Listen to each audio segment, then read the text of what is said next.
उदयपुर में दो छात्रों के बीच हुए चाकूबाजी के मामले में घायल छात्र देवराज की मौत के बाद तनाव की स्थितियों के बाद अब उदयपुर में शांति का माहौल है। जिस दिन देवराज की मौत हुई थी उस दिन कांग्रेस अध्यक्ष गोविंद सिंह डोटासरा ने 4 सदस्यों की कमेटी बनाई थी जो रिपोर्ट तैयार करेगी और कांग्रेस के आला कमान को सौंपेगी।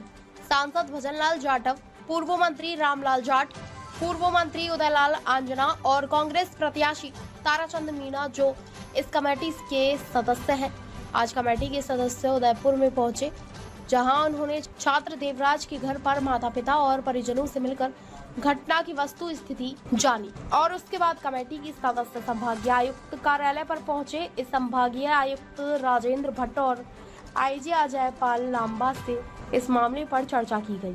सांसद भजनलाल जाटव ने कहा कि जिस तरह से जो घटना हुई उस पर आरोपियों को कड़ी से कड़ी सजा दिलाने की मांग की जाएगी। कानून व्यवस्था पर सवाल उठाते हुए कहा कि जिस तरह से उदयपुर में 2 साल पहले कन्हैया लाल हत्याकांड हुआ था, उस समय सरकार ने माहौल को शांत रखा, लेकिन अभी उदयपुर में ऐसी घटना में तोड़फोड़ और आगजनी जैसी घटनाएं हुई। आर्थिक सहायता की बात पर कहा कि सरकार को एक मुश्त राशि देनी चाहिए, जबकि वह भी भामाशाहों से दिलवाई जा रही है। देवराज के परिजनों को 1 करोड़ रुपए आर्थिक सहायता देने की मांग की गई है। पूर्व मंत्री उदयलाल आंजना ने कहा कि परिवार में एक सदस्य को सरकारी नौकरी भी भजनलाल सरकार को देनी चाहिए, क्योंकि मृतक छात्र के पिता जो कुवैत में रहकर काम करते हैं, उन्होंने अपना बेटा खोया है। ऐसे में अब वहाँ चले जाएं तो पीछे घर कैसे चलेगा, इसलिए एक सदस्य को सरकार नौकरी देने की मांग की है।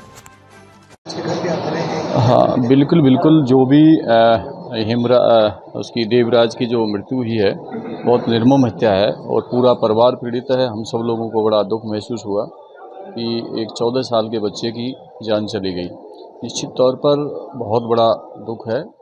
हम चाहते हैं कि जो भी दोषी हो उसको कठोर से कठोर सज़ा मिले और जिस तरीक़ा से कन्हैया हत्याकांड पिछले दिनों यहाँ पर हुआ था, बड़ी शांति व्यवस्था कायम रही थी और उदयपुर की ये कल्चर भी रहा है हमेशा कि कभी इस तरह की बात नहीं हुई। तो हम तो यही करते हैं कि शांति व्यवस्था कायम रहे, परंतु दुख इस बात का है कि पीड़ित पक्ष को उचित मुआवजा मिलना चाहिए और एक मुश्त मुआवजा मिलना चाहिए। हम लोगों ने 1 करोड़ रुपए की मांग करी है और सरकारी नौकरी की मांग करी है। वही सरकारी नौकरी दी जाए, क्योंकि उसका कोई भी व्यक्ति, उसके फादर का काम कुवैत के अंदर है, अब वो कहाँ जाएंगे, वो पीड़ित परिवार है और सबसे बड़ी बात, जाते हैं कोई रोजी रोटी का साधन और उनके पास है नहीं। तो आप समझ सकते हैं कि यही मांग है हमारी कि उनको उचित मुआवजा मिले, कोठियों को कठोर से कठोर सज़ा मिले और उदयपुर की जनता से हम अपील करते हैं शांति व्यवस्था कायम रहे और उदयपुर का ये कल्चर, टूरिज्म, पर्यटन का ये थोड़ा सा महत्व है, तो इसको यथावत रहे।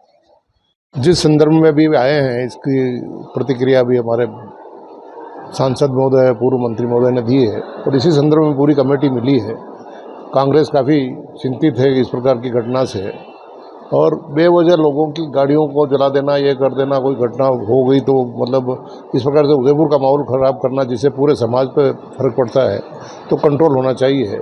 और हमारी सरकार में जब तो एक ही मुश्त राशि दे दी थी और इसके लिए हमें रिक्वेस्ट करनी पड़ रही है, तो ये नहीं होना चाहिए। मतलब सब पीड़ित व्यक्ति को इस समय और तो क्या सहायता दे सकते हैं, और वो उसका बाप भी विदेश में नौकरी करता है, अगर वो विदेश में चला जाए तो घर को कौन संभालेगा। तो ऐसे में नौकरी मिल जाए तो निसंदेह उस परिवार को थोड़ी बहुत शांति मिलेगी। गई हुई चीज़ तो आ नहीं सकती, लेकिन उस परिवार को सहायता मिलेगी, इस संदर्भ में मिलेगी। मुख्यमंत्री जी, ताज़ा खबरों से जुड़े रहने के लिए हमारे चैनल को सब्सक्राइब करें और बेल आइकन को दबाना ना भूलें, ताकि हर खबर की नोटिफिकेशन आपको मिलती रहे।